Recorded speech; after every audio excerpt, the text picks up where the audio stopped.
Bueno, entonces, hasta ayer lo que vimos fue, nuestro objetivo, ¿se acuerdan? Era describir qué pasaba en el movimiento de estos iones que giraban alrededor de una lámpara, que es, digamos, la base teórica de una técnica que se utiliza para medir masas, ¿no?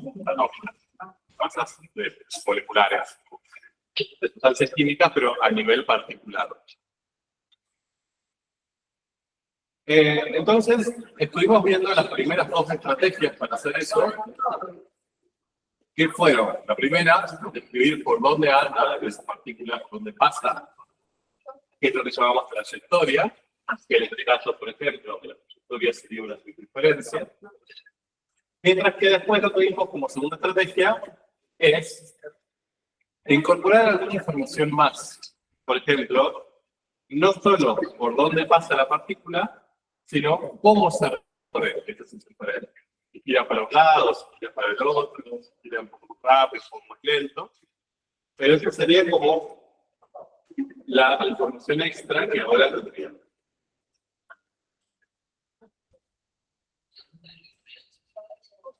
¿De acuerdo?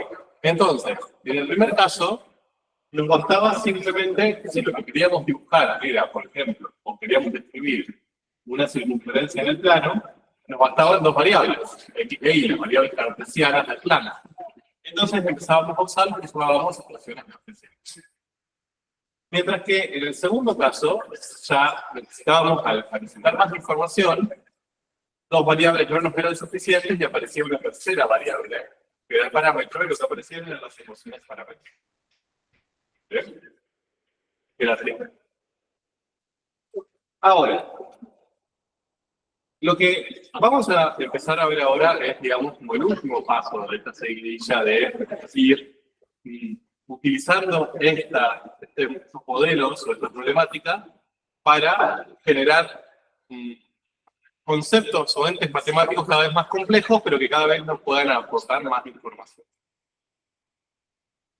Entonces, supóngase que ahora yo lo que les pido, como esta es una partícula que se mueve, yo de acá podría intentar hallar un montón de otras magnitudes. Ya conozco la posición, podría conocer la posición, porque las ecuaciones paramétricas lo que me van a dar en definitiva es la posición. Pero si yo les preguntase, por ejemplo, qué velocidad tiene ese ion, qué aceleración tiene ese ion, ¿cómo podríamos hacer? ¿Cómo hacían ustedes? Si yo les pregunto, ¿a qué velocidad crecía una población de bacterias? ¿Qué herramienta matemática utilizaban? Derivadas. Pero con lo que vimos ayer, con las ecuaciones paramétricas, son ecuaciones. Ahí no tengo, o sea, las derivadas sobre qué se aplican. ¿Se busca la derivada de qué? De una función, ¿no? No de una ecuación específica.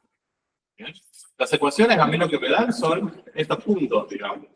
Me dice qué puntos del plano están dentro de la trayectoria y qué puntos del plano no están en esa trayectoria. Pero no me da una relación funcional. Entonces, con lo que vimos ayer, si a mí lo que me interesa, por ejemplo, es hacer una derivada, hacer una integral, ¿no? O algo por el estilo, no tengo cómo, porque no tengo una función sobre aplicar esos conceptos. Entonces, si yo lo que quiero describir ahora es la cinética de esa partícula, ¿bien? Es decir, velocidad, aceleración, trabajo, energía, todo este tipo de conceptos que provienen del movimiento de las partículas, tengo que dar un paso más y empezar a trabajar no con ecuaciones, sino con funciones. Entonces, lo que vamos a tener que definir es, a partir de todo lo que vimos hasta ayer, o sea, acá no voy a partir de nada nuevo, de lo que ya sabemos desde ayer, un nuevo tipo de función. Entonces, lo que van a aparecer va a ser nuestro tercer tipo de función, a partir de ahora que van a conocer, que son las funciones vectoriales. ¿Bien? Entonces, hasta ahora en matemática 1 ustedes trabajaron con las que se llaman funciones escalares, o funciones reales, ¿no? A un número le asigno un número. Ahí trabajaron en matemática 1 continuamos en matemática 2 con integrales, seguimos trabajando con ese tipo de funciones. Hace poquito aparecieron otro tipo de funciones, que son los campos escalares, ¿no? Que tienen más de una variable independiente, por ejemplo, x, y, asigno valores, aplico la ley, aparece un valor de la variable dependiente, z. Y ahora va a aparecer un tercer tipo de función, que van a ser las funciones vectoriales, que van a estar muy relacionadas con lo que vimos ayer. ¿Sí? Pero miren, acá lo que tienen es la definición. Y ahora vamos a empezar a relacionar esta definición con lo que venimos viendo. Entonces, las funciones vectoriales. Dice que expresan vectores posición en función del, entre comillas, tiempo. Eso no es del tiempo, es de una variable, ¿sí? De la variable t, que habitualmente se piensa como tiempo. ¿Sí? Pero si lo decimos correctamente, sería en función de la variable t. Y se escribe de esa manera. ¿Bien? El nombre tradicional, o sea, el nombre como habitual que le ponemos, así como a las funciones le poníamos habitualmente f, ¿bien? Acá, habitualmente va a ser la letra R, minúscula. ¿Sí? Cuando ustedes vean R, le está queriendo decir que es una función vectorial. Y para que no quepan dudas, todas las funciones vectoriales, arriba de su nombre, tienen un vector sí. ¿De acuerdo? Para que ustedes interpreten que esto no es una función cualquiera. Esta no es una función escalar. Ok.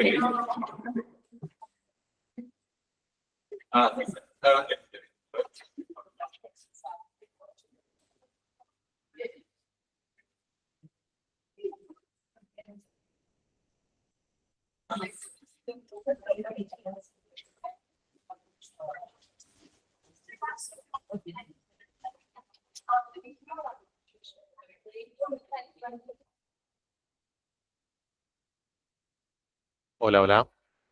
¿Gente virtual se escucha mejor ahora? Creo que estaba mal configurado el micrófono. Sí, ahí se escucha mejor, profe. Bueno, me alegro. Bien, gracias por el aviso. Bueno, entonces, ahora mi función R va a depender de una única variable independiente. Que habitualmente nosotros a las variables independientes le decíamos x para las funciones reales, funciones escalares, le decíamos xy para los campos, y ahora para las funciones vectoriales habitualmente lo estándar es llamarlas t. ¿Bien? Como el parámetro. Solamente que ahora más que parámetro le vamos a llamar variable independiente. Y fíjense esto, que parece un poco complejo, pero lo que nos da, esta sería como la ley, más que como, sería la ley de esa función vectorial. Y fíjense la forma que tiene. Es un vector, son las componentes de un vector, en este caso con dos componentes, y cada componente de ese vector sería una función, ¿no? Una f de t y una g de t. ¿Qué tipo de función serían esas de las tres que conocen? ¿Son funciones escalares, son campos o son otras funciones vectoriales? ¿Y cómo se dan cuenta? ¿Cuál podríamos descartar rápidamente de esos tres? Los campos. Los campos los podemos descartar, ¿por qué? Porque los campos siempre tenían más de una variable, ¿se acuerdan? Y acá la única variable que aparece es t, es una sola. Entonces, pueden ser o funciones escalares, de las que ustedes conocen de matemática 1, o estas nuevas funciones vectoriales. Exacto. Esta es una función vectorial que tiene dos componentes. ¿Qué son? ¿Funciones vectoriales o funciones normales? Normales. ¿Cómo saben? Porque no tiene el vectorcito arriba.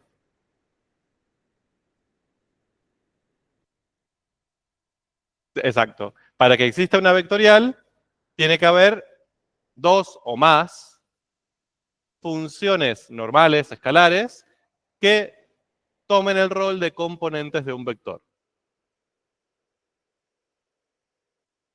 ¿Bien? A eso le vamos a llamar función vectorial. Y dicha así parece una cosa súper compleja, pero van a ver que no es tanto. Entonces, acá abajo les dice, es una función vectorial en R2 esta, y f y g son funciones escalares, funciones normales, de las que ustedes ya conocen y vienen trabajando del parámetro de la variable, denominadas funciones componentes. Entonces, esto ahora sí se expresa como una función, cumple la definición de función. O sea, para cada valor del dominio de esta función, ¿el dominio por quién va a estar compuesto? ¿Dónde va a estar incluido el dominio de esta función? ¿En R, en R2? ¿Cuál es la variable o las variables independientes ahí? T, o sea, un número real. Por lo tanto, el dominio, los posibles valores que yo puedo tomar sobre los cuales voy a aplicar la función, van a estar dentro de los reales. ¿Sí? Son los números reales que pueden ser T. Sí. Ujú. Voy a generar dos, pero yo voy a partir de un valor de T. Exacto.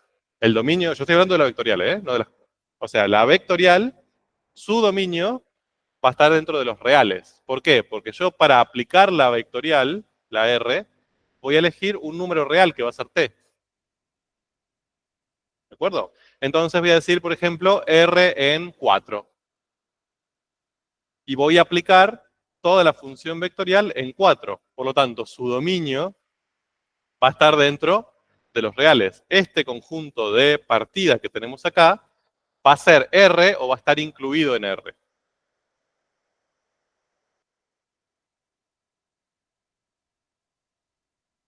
Entonces, yo elijo ese número, cualquiera, 4.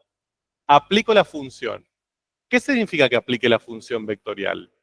¿Qué voy a tener que hacer? Voy a tener que agarrar ese 4 y aplicar sobre él f y aplicar sobre él g. Entonces eso me va a dar las dos componentes, en este caso, de ese vector. Entonces, el resultado que yo obtengo, ¿dónde lo voy a incorporar? ¿Va a estar en R o en R2? En R2.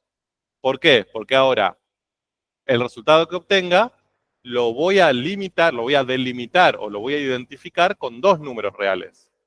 La primera componente y la segunda. ¿De acuerdo?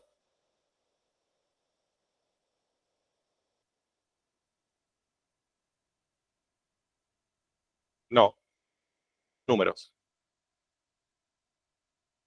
Claro, o sea, esos dos números van a ser las componentes de un vector, ¿de acuerdo? Con dos componentes, entonces eso va a pertenecer a R2. Lo puedes pensar como las coordenadas de un punto, si querés, en R2. No, eso sería de imagen. Es a donde vos llegaste. ¿De acuerdo? Entonces, miren, hagamos un ejemplo.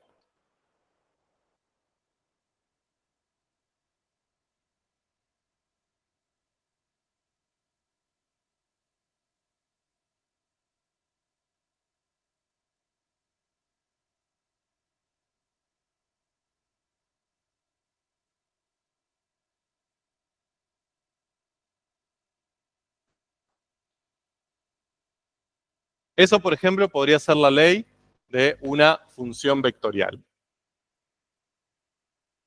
¿Bien? R de t es t cuadrado 1 menos t. Identifican ahí quién es, primero, ¿cuál es la variable independiente ahí? T. La función R. ¿De acuerdo? La función que estoy aplicando ahí es R. Para eso necesito aplicar las dos funciones componentes. ¿Cuáles son las dos funciones componentes? T cuadrado es F y 1 menos T es G. ¿De acuerdo? Entonces, fíjense, Yo voy a hacer este mismo diagramita de Venn que teníamos recién. Acá tengo el dominio y acá tengo, si quieren, el codominio, más fácil. Dijimos, el dominio está incluido o es los reales, el codominio está incluido o es R2. En realidad es, pero no importa. Entonces, yo lo que voy a hacer es tomar un valor de acá y R me lo va a transformar en un punto acá. Entonces, por ejemplo, si yo acá tomo el valor 3, esto significa que T vale 3, ¿no? Aplico R.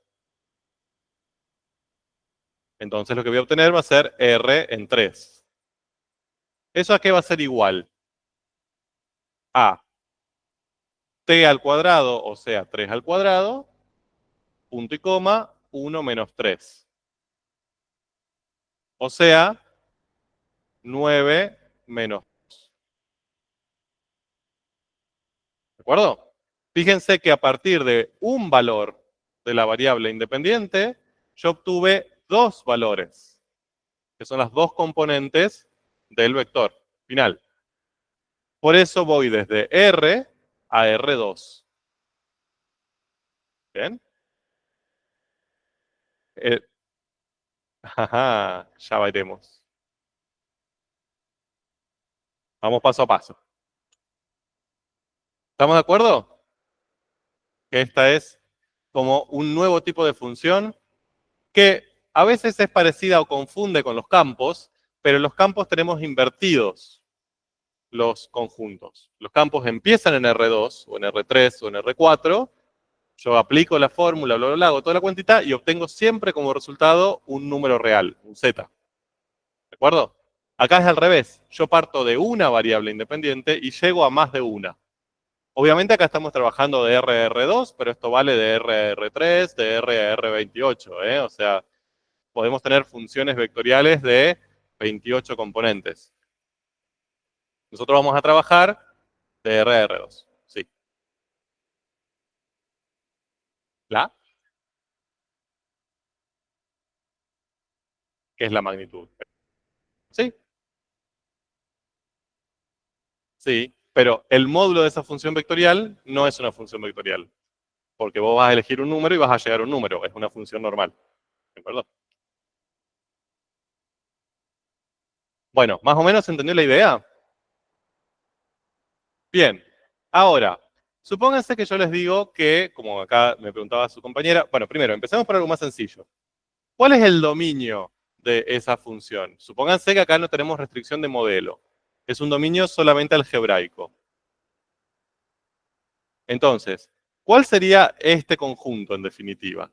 ¿Cuáles son todos los posibles valores de t en los cuales yo puedo aplicar esa ley?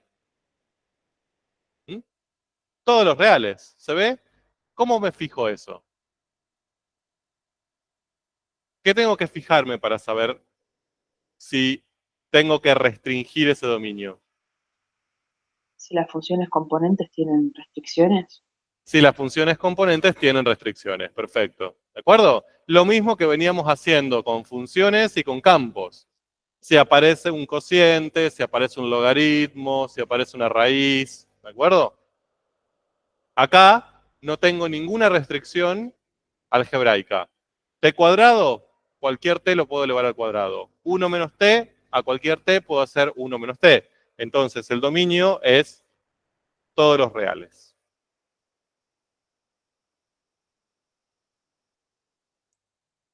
Veamos un ejemplo donde eso no pase.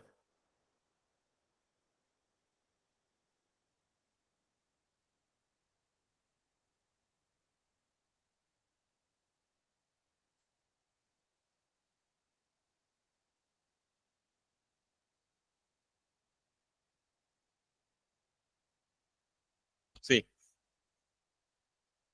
sí. Sí, sí. Claro, sí, sí, sí. Lo importante es que exista, no cuánto valga. Bueno, a ver, ahí tenemos otra función vectorial. Acá ya tenemos restricción de dominio.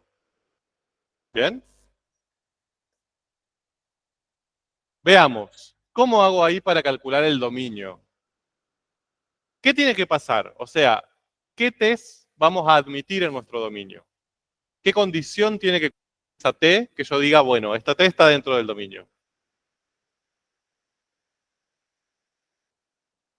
Bien, tiene que ser distinta de 3. ¿Estamos de acuerdo?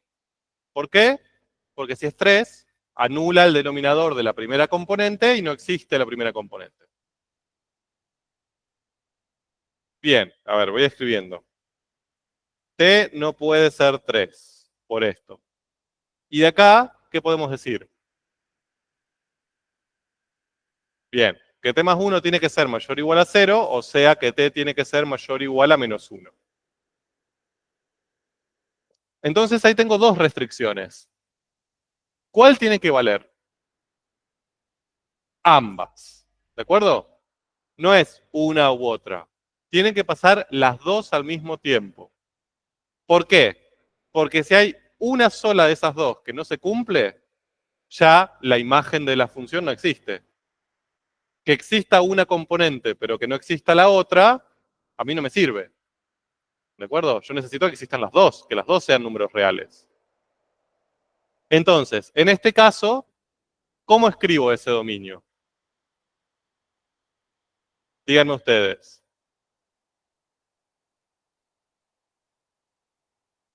Ajá.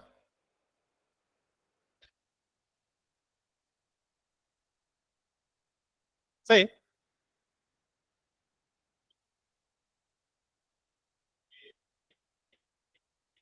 Y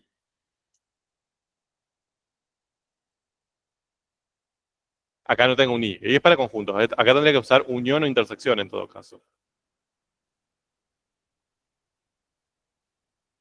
Mm, mm.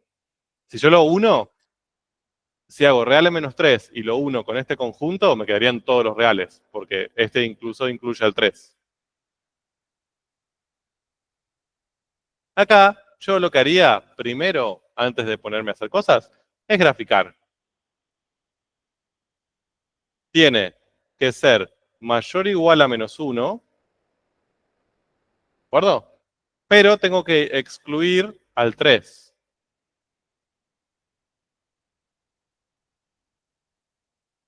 ¿Ok? Sí.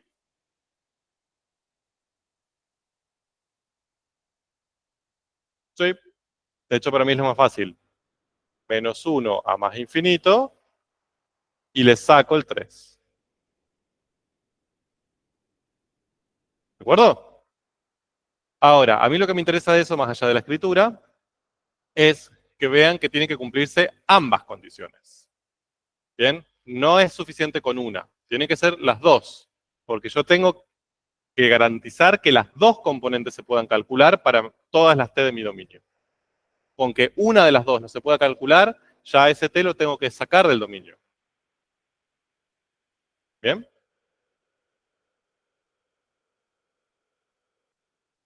Bien. Y ahora nos vamos a meter con la pregunta que me hicieron aquí, que es muy interesante y a su vez bastante dolor de cabeza, que es cómo grafico eso. ¿De acuerdo? Como verán, el dominio no es nada muy difícil porque son dos funciones escalares las que están adentro. Entonces, en definitiva, se resume trabajar con mi función vectorial a trabajar con dos funciones escalares de las que ya conocen. O sea, eso no es tan difícil. Ahora, si yo tengo que graficar eso, caos. Porque ahí ya, primero que tengo tres variables, ¿no? T y las dos componentes. Entonces, ¿tendría que graficarla en el espacio, como los campos? Bueno, no, para su suerte no. Pero entonces, ¿cómo hago? ¿Cómo grafico tres variables en dos, en un sistema bidimensional? Vamos a ver eso. Bien, ahí tienen lo que acabamos de decir. Bueno, entonces, para pensar eso, lo mejor es relacionar las funciones vectoriales con las ecuaciones paramétricas que vimos ayer. ¿Bien? Porque de hecho, si se ponen a ver un poco la estructura, es como si fuera unas ecuaciones paramétricas, pero escritas de otra manera. ¿De acuerdo? Nosotros ayer se acuerdan, bueno, no voy a volver para atrás porque no lo tengo, pero ¿se acuerdan que con las ecuaciones paramétricas decíamos x era una x de t, y era una y de t? ¿Se acuerdan? Cada ecuación paramétrica dependía del parámetro. Era una de las variables dependiendo del parámetro. Es lo mismo que tenemos acá.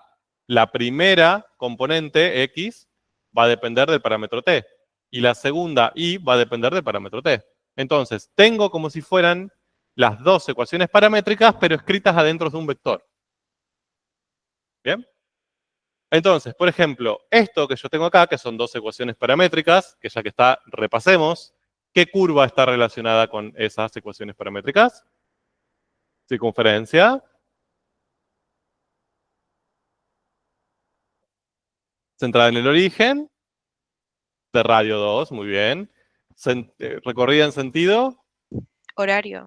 Horario. ¿Bien? Todo eso es lo que tienen que escribir cuando les preguntemos qué curva está relacionada con eso. Bien. Entonces, estas son las ecuaciones paramétricas de esa curva. ¿Cómo hago para esto? Escribirlo como si fuese o en forma de función vectorial. Vamos a hacerlo. Esto que son ecuaciones paramétricas. Sí.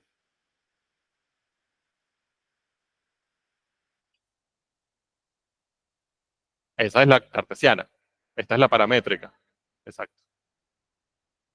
Entonces, si esta que es la ecuación paramétrica la transformo a función vectorial, yo tendría que escribir r de t, vector, ¿bien? La primera componente del vector, 2 seno de t, y la segunda va a ser 2 coseno de t. Función vectorial. ¿Bien? Entonces, ya viéndolo así, parecen ser que las ecuaciones paramétricas y las funciones vectoriales son primas. Hasta diría más cercanas, son casi hermanas, diría. Horario.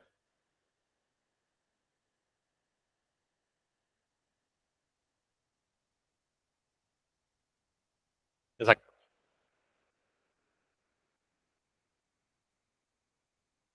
Porque en realidad vos podés tener ecuaciones paramétricas que no cumplan la definición de función, que a cada t le corresponde un valor. Acá en las funciones vectoriales vos imponés esa condición, ¿no? O sea, a cada t le va a corresponder sí o sí un único elemento de la imagen que va a ser un vector de aquellos. Sí, sí, sí. De hecho, hasta es más fácil trabajar con las funciones vectoriales porque es más cómodo para escribir y todo.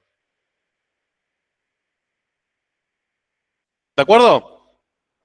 Ahora, hay una diferencia tal a la hora de pensar esto así y de pensar esto así. Bien, por ejemplo, yo digo t vale 0. ¿Sí? T puede ser cualquier real, así que puedo elegir 0. Si t vale 0, ¿esto qué me da cuando reemplazo t acá? 0 y 2. X vale 0, y vale 2. ¿Estamos de acuerdo?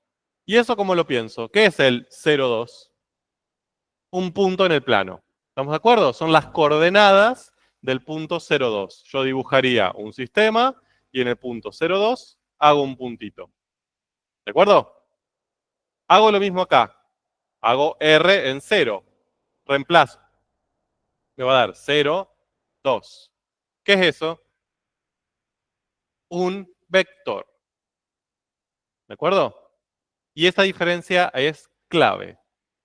Cuando yo reemplazo el parámetro en las ecuaciones paramétricas, el resultado lo interpreto como un punto, como las coordenadas de un punto en el plano.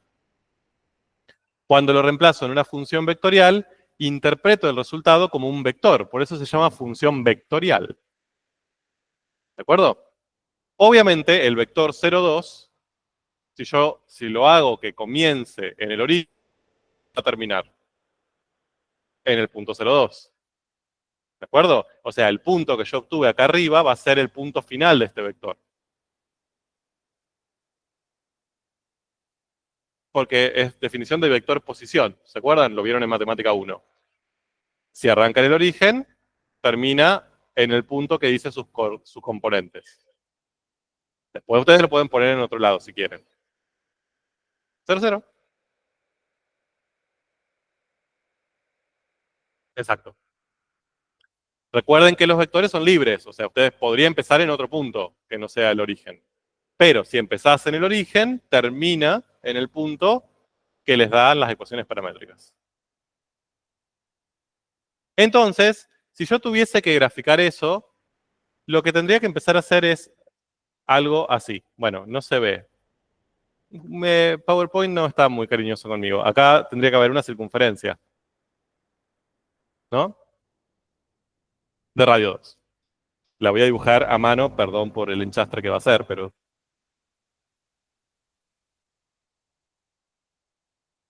Bueno.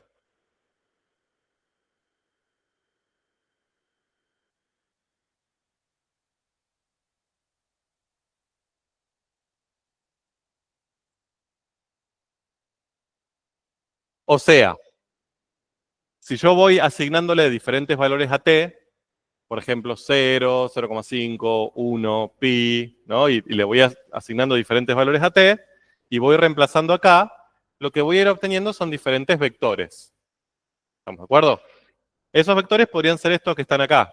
Estos son algunos, de hecho. Entonces, me aparece este vector, me aparece este vector, me aparece este vector, este. ¿Ok? Los puntos finales de esos vectores, ¿qué van a formar?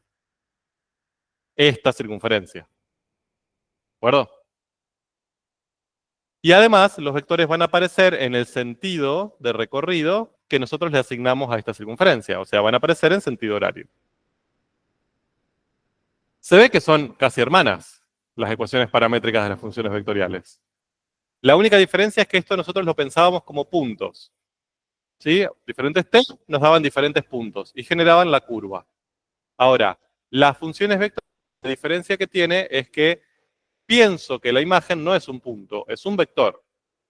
Y eso es mejor. Bien, yo sé que en su cerebro dicen, ¿para qué? ¿Qué necesidad? ¿Qué difícil?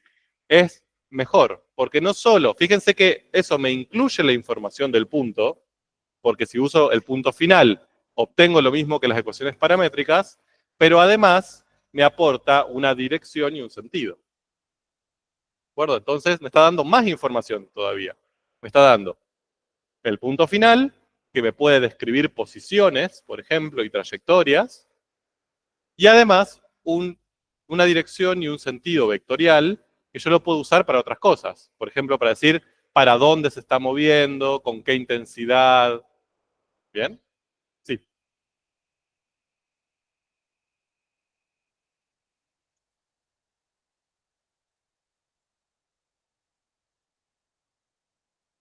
Exacto, muy bien. Entonces, la moraleja sería, si yo les doy una función vectorial y les digo que la grafiquen, lo más fácil que tienen es, si quieren, no hace falta que lo expresen así, pero pueden expresarla como paramétricas y pensarla como el dibujo de unas paramétricas, que es lo que van a estudiar ustedes para el parcial. Muy bien y muy profundamente.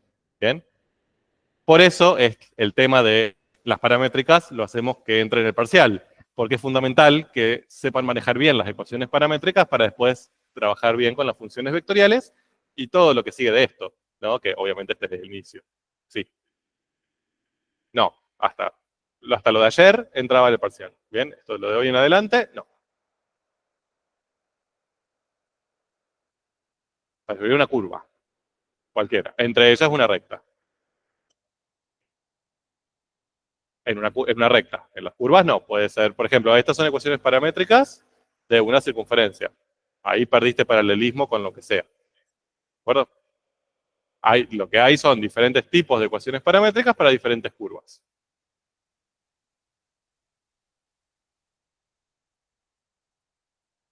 Elipses, parábolas. Sí, lo vimos ayer. No sé si ayer hicimos un raconto, un poco un recorte de qué es lo que les puede aparecer. Bueno, ¿estamos hasta acá? Más o menos la idea. Esto decanta con el tiempo, ¿eh? Yo sé que al principio son muchas cosas, es medio extraño todo, pero con el tiempo decanta o uno se convence de cosas sin entenderla mucho. Bien. Entonces, a ver si aparece sí. Bueno, qué bien. ¿Cuáles son entonces que vamos a usar para graficar una función vectorial? Bien. Entonces, el dominio yo lo voy a graficar en un eje T, ¿no? O sea, como el dominio está dentro de los reales, va a estar incluido dentro de un eje real. Mientras que las imágenes de las funciones vectoriales van a ser vectores de n componentes, en este caso de 2 componentes. ¿Bien? Por lo tanto, voy a tener que dibujar vectorcitos en este caso, el plano coordenado. ¿Qué voy a hacer? Bueno, tomo un punto T, como hicimos recién, nada nuevo, ya lo hicimos esto. Tomo un punto T cualquiera, hace un rato habíamos tomado 3, ¿se acuerdan? ¿Qué hago? Primero, aplico f en 3. ¿Sí? La primera componente, la primera función componente en 3. Eso me va a dar un número. Ese número, ¿cómo lo voy a interpretar? Como la coordenada x, o como la componente x, mejor dicho, de mi vector. Después, a ese mismo valor de t le aplico g. ¿Bien? ¿Eso qué me va a dar? La componente en y de mi vector. Y ya a partir de esas dos, puedo generar el punto de coordenadas x, y trazar el vector que va desde el origen hasta ese punto. Ese vector, ¿bien? Es la imagen de mi función vectorial. O sea, cuando yo aplico la función vectorial a este valor de t, lo que obtengo en definitiva como imagen es este vector que tengo acá graficado. ¿De acuerdo?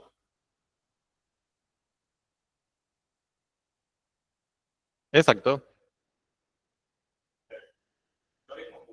Vectores. Horror. Ya lo sé, perdón. Profe, Sí, no entendí. El T0, el T, sería entonces ¿no es el vector? No, el la vector es compo- este, el que va, perdón, ustedes no me ven. Es el que va desde el origen hasta el punto de coordenadas x, y. Ese es el vector, esa es la imagen. Obviamente, las coordenadas del punto P0 son equivalentes, son coincidentes con las componentes del vector OP0. ¿De acuerdo? Pero la imagen de tu función vectorial es un vector. Eso es importante que lo tengan en cuenta. No es un punto. no termino de entender, entonces, de la recta esta verde, ¿cómo se relaciona con lo otro? ¿Sería la imagen? O sea, la recta verde de la izquierda, la que dice T, Sí, es el sí, dominio. el dominio. ¿De Bien. acuerdo? Porque Sí, de sí. ahí es donde yo voy a elegir los valores de T sobre los cuales voy a aplicar la función. Mientras que lo que voy a graficar en el gráfico rojo de la derecha van a ser las imágenes, y las imágenes son vectores. Ah, listo. Ahí está. ¿De Bien. acuerdo? Sí, sí, gracias. Dime.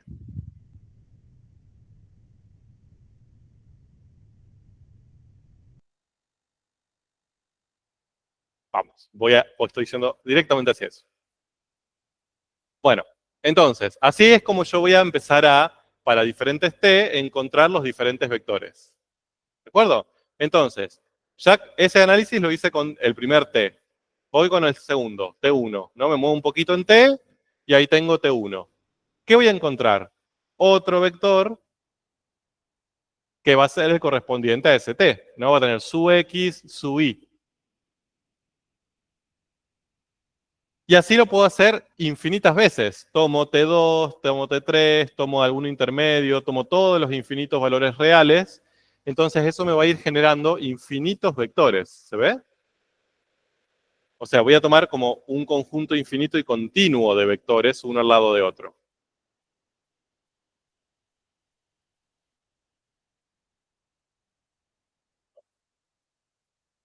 como se va haciendo un abanico, me encanta. Le vamos a llamar así, un abanico de vectores.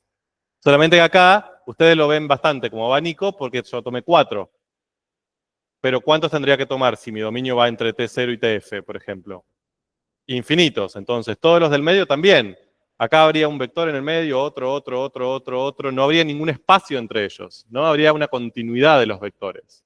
Entonces, ¿qué verían acá? Ya no verían el abanico. Verían como una región. ¿No?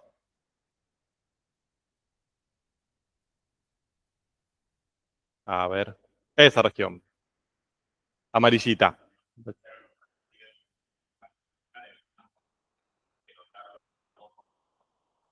Sí, pero va a ser incluso más fácil en este caso y ya lo van a ver por qué. ¿De acuerdo? Entonces, los vectores que van a tomar van a ser desde este hasta este, todos los del medio. Entonces, en definitiva, van a ver una región toda pintada. No van a poder ver vectores uno de otro. Porque eso sería un caso discreto, y acá tienen un caso continuo de vectores. Sí. Ajá, muy bien. Entonces, ahora, ¿estamos de acuerdo que vamos a ver esa región? Ahora, ustedes me pueden decir, bueno, pero si yo en vez de trabajar directa con todo el vector, solamente me quedo con los puntos finales, ¿qué va a aparecer ahí? La función es todo. Va a aparecer una curva. ¿De acuerdo? ¿Qué curva? La curva que yo podría pensar a partir de transformar esto en unas ecuaciones paramétricas. ¿De acuerdo? Entonces, los puntos finales, esta sería como para resumirlo en una frase. Los puntos finales de los vectores imagen de una función vectorial se alinean formando una curva que corresponde a las ecuaciones paramétricas dadas por las componentes. ¿No? Frase un poco larga, perdón, pero lo importante es que entiendan la idea, ¿no? O sea, los puntos finales de los vectores imagen de la función vectorial se alinean en una que es la misma que yo podría dibujar usando las componentes como ecuaciones paramétricas.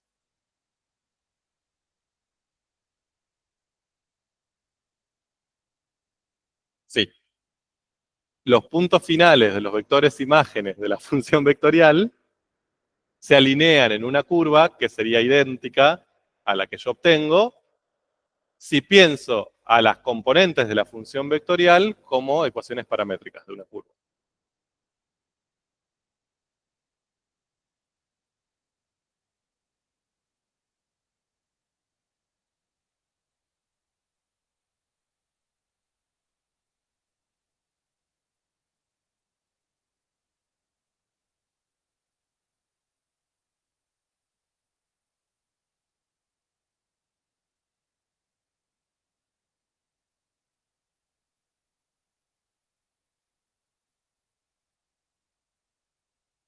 Sí, la variable es t. Ya ahora casi no se le dice parámetro, pero bueno, puedes encontrar que le digan parámetro. Yo ahí escribí parámetro. ¿De acuerdo? Entonces, si yo les digo que ustedes grafiquen, o si estamos tratando de graficar una función vectorial, sería graficar el arquito, la región, nuestro abanico, ¿cómo graficar la curva? ¿Por qué? Porque si yo grafico el abanico, la curva la veo acá, ¿no? ¿Me siguen? O sea, grafico el abanico, no me están mirando y lo estoy haciendo con las manos. Bueno, la curva aparece en mi punto final. Y si en vez de graficar el abanico, grafico solamente la curva, ustedes ya pueden graficar la región. ¿Qué hacen? Un vector en el inicio, un vector en el fin y pintan lo del medio. ¿De acuerdo? Entonces, es como graficar una, graficar la otra, ya encuentro la otra. ¿Cuál es más fácil de graficar? ¿Toda la región o solo la curva? Solo la curva. Entonces, cuando les pidamos graficar una función vectorial, lo que les estamos pidiendo es que grafiquen la curva que forman los puntos finales de esos vectores. Que se llama, le vamos a decir, curva asociada a la función vectorial. Dime.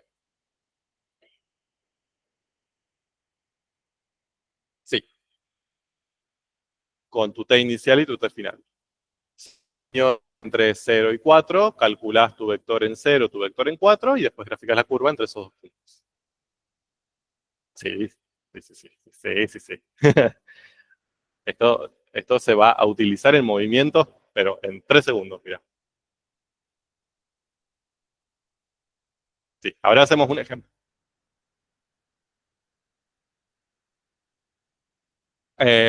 Sí, se puede. O sea, por ejemplo, una circunferencia, vos podés tener un dominio infinito porque gira siempre. Como que van de infinito a más infinito una recta, por ejemplo, no. Sí, pero limitado el dominio. Bien, entonces, ¿estamos de acuerdo? Ahora, entonces, yo les digo, les doy una ley y les digo grafiquen esa función vectorial. Ustedes van a hacer la curva. Acá hay dos cuestiones importantes a tener en cuenta y anoten esto por favor, porque son sus dos fuentes de error más grandes en la historia. La primera es que las curvas asociadas a funciones vectoriales tienen una característica que las curvas que veníamos viendo no tienen, que es el sentido de recorrido. Estas curvas son curvas orientadas. ¿De acuerdo? ¿Qué significa eso? Que yo lo que tengo que indicar, además de la curva, es en qué orden van a aparecer los puntos que pertenecen a esa curva. Es decir, si T empieza en T0 y termina en T, por lo tanto, primero yo voy a calcular P0 y después, al final, PF, esta curva no solo es esa que está graficada ahí, sino que tiene sentido desde P0 hasta PF. Y lo indican de una manera súper compleja, que es con una flechita. Así, ¿de acuerdo? Eso significa, esa curva tiene esta forma y se recorre desde acá hasta acá. ¿Ok? Eso es fundamental. Si les pedimos grafiquen una curva asociada a una función vectorial y no le ponen sentido, es un error conceptual. Las curvas asociadas a funciones vectoriales son orientadas, siempre. Bien, ahora vamos. Ahora vamos a hacer un ejemplo, si lo ven bien en un caso. Y ya que está, practicamos para el parcial. Pero, ¿estamos de acuerdo? Primera cosa importante que hay que notar. Segunda cosa, que esto no es que lo tienen que hacer, pero sí que les genera a veces problemas. Yo hago este gráfico. ¿Qué información de la función vectorial perdí acá? ¿Qué no estoy viendo en este gráfico?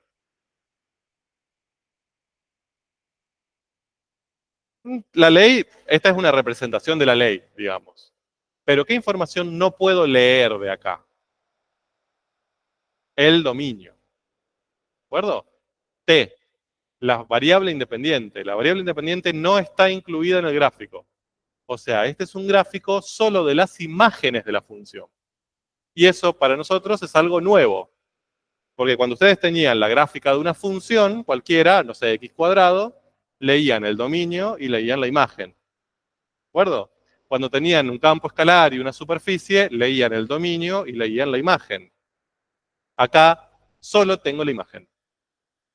No puedo leer el dominio de ese gráfico. ¿De acuerdo? O sea, no es que yo agarro estos puntos, voy hacia X y ahí tengo el dominio. No, X es una de las variables de la imagen.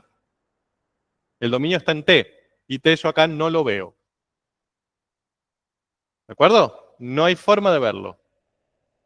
Por más que nos guste o hagamos malabares, no hay forma de verlo. Tienen que usarlo, tienen que encontrarlo de otro lugar. Quizás se los damos, quizás los tienen que hallar ustedes, ¿bien? Pero no está en el gráfico. Ojo con eso, porque ahí cometen muchos errores. Cuando dicen, bueno, a ver, voy a trabajar con el dominio, me fijo en las X de la curva, ahí está, va desde acá hasta acá. Ese no es el dominio. ¿De acuerdo? Vamos a hacer un ejemplo, así esto no queda en el aire.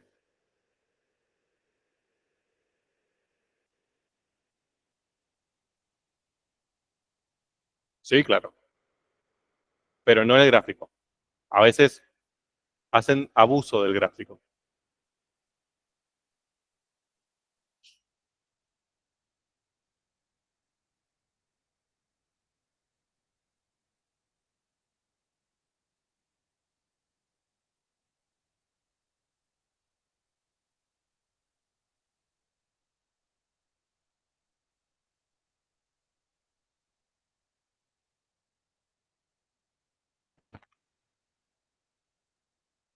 Bien, hagamos esta, ya que esta practicamos para el parcial un poco. Entonces, supónganse que yo les digo, grafique la curva asociada a esa función vectorial. ¿De acuerdo? Y eso es solo lo que le doy. La ley, y le doy t pertenecientes al 0π/2. ¿Qué es eso? ¿Qué les estoy dando ahí? El dominio, directamente. ¿De acuerdo? Aunque diga t perteneciente a, que es una forma extraña, ese es el dominio de la función.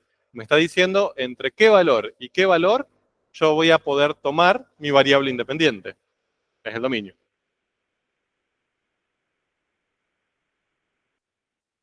Si hay una restricción, la tienen que analizar. ¿Hay restricciones ahí? No. Tanto coseno como seno no me genera ninguna restricción. Acá yo no le incorporo ninguna restricción nueva. Puede ser que la digamos nosotros o que ustedes tengan que darse cuenta, ¿no? Siempre tienen que analizar las leyes para ver si no tienen alguna restricción. Habitualmente, por una cuestión de buena fe y de cariño, si nosotros le ponemos el dominio, ya le incorporamos la restricción, ¿no? Si no, directamente le ponemos el dominio y le decimos, calculen ustedes el dominio y ya está. Bien, entonces, ¿qué hago para graficar eso? ¿Qué es lo primero que harían?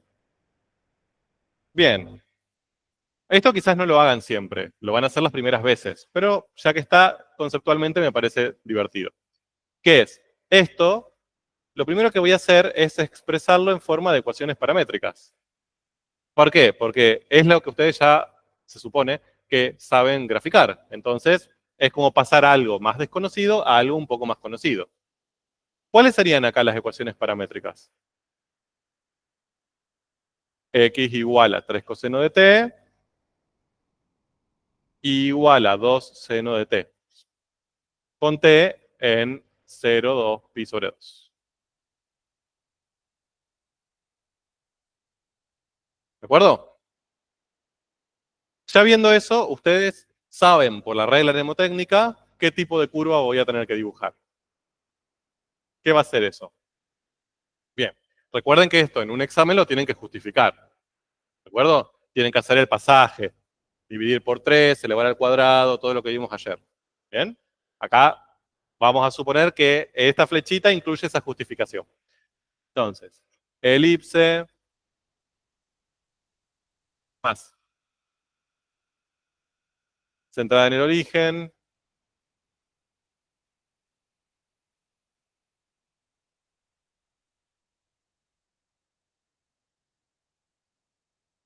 Bien, ¿cómo escribo eso? Acá, el semieje en X, ¿cuánto vale? 3. ¿Cómo escribo eso simbólicamente? Bien, pueden poner con semieje X igual a 3, con semieje Y igual a 2, pueden poner con A igual a 3 y B igual a 2. ¿Ven? Más fácil. Bien, entonces ya eso a mí me da una idea de un poco qué es lo que voy a tener que graficar. Ahora, cuando grafico eso, lo grafico con lápiz o con línea de puntos, suavecito. ¿Por qué? ¿Por qué no hago la elipse entera y listo? ¿Mm? ¿Qué voy a tener que decidir ahora? Además, sentido. Y además, que quizás yo no recorro toda la elipse. ¿De acuerdo? Yo tengo una restricción de dominio ahí. Quizás no giro toda la elipse. Quizás giro un pedacito. No lo sé. Yo sé que Esto se corresponde a una elipse centrada en el origen con A igual a 3 y B igual a 2. Va a moverse, eso me indica la trayectoria, va a estar sobre esos puntos. No sé cuáles voy a tomar. Entonces, lo que me conviene ahí es, grafico esa elipse, ¿no? Semieje en X3, semieje en Y2, entonces también voy a -2 y voy hasta -3 acá.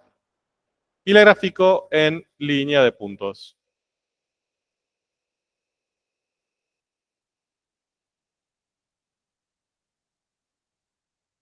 ¿De acuerdo? Y ahora tengo que ver dirección de movimiento, sentido de movimiento, mejor dicho, y tengo que ver si recorro toda la elipse, media, una parte. ¿Cómo hago ahí para saber eso? Ustedes, el sentido ya tiene una regla mnemotécnica, repito, y soy molesto con esto. Es una regla mnemotécnica, no es una justificación, es una forma para darse cuenta rápido. Después tendremos que justificar. Pero si estaba escrito como coseno C, eso y todo era positivo, ¿qué significaba? Que el sentido era antihorario. ¿De acuerdo? O sea que esta elipse yo la voy a recorrer así. Bien. Ahora, ¿qué me falta averiguar? ¿De dónde empiezo y a dónde termino? ¿Ok? ¿Cómo averiguo eso? ¿Cómo sé a dónde empiezo a moverme? ¿Qué calculo? Bien. Trabajo con el t inicial. Entonces, lo que voy a calcular es r en 0. ¿De acuerdo? Eso me va a dar la información de la posición inicial. Reemplazamos 3 coseno de 0, 2 seno de 0. Eso es igual a 3, 0. O sea, ¿empiezo dónde? Acá. Ese es mi punto inicial. ¿De acuerdo?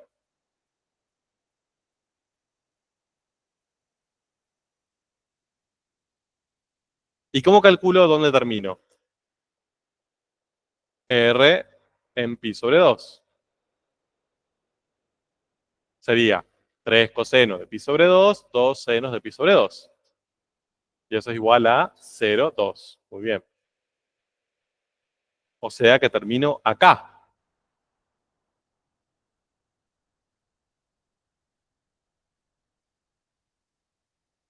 Entonces, ¿cuál es la curva? Bien, sería como un cuarto de elipse, ¿no? Sería este cuarto de elipse.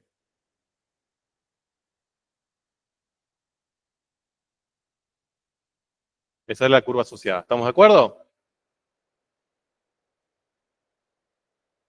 ¿Fin? Ah, se están olvidando algo importante ahí. El sentido. Bien, recuerden que sin sentido esa curva está mal. ¿Cuál es el sentido?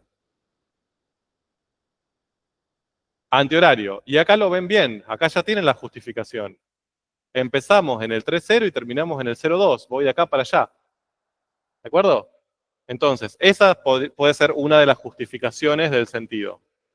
No el seno coseno, ¿no? Si este es mi punto inicial y este es mi punto final, lo recorro en ese sentido. Dime, sí, voy.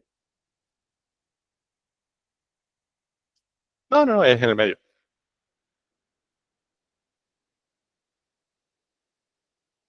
O sea, el sentido acá es analizando cuál es tu punto inicial y cuál es tu punto final.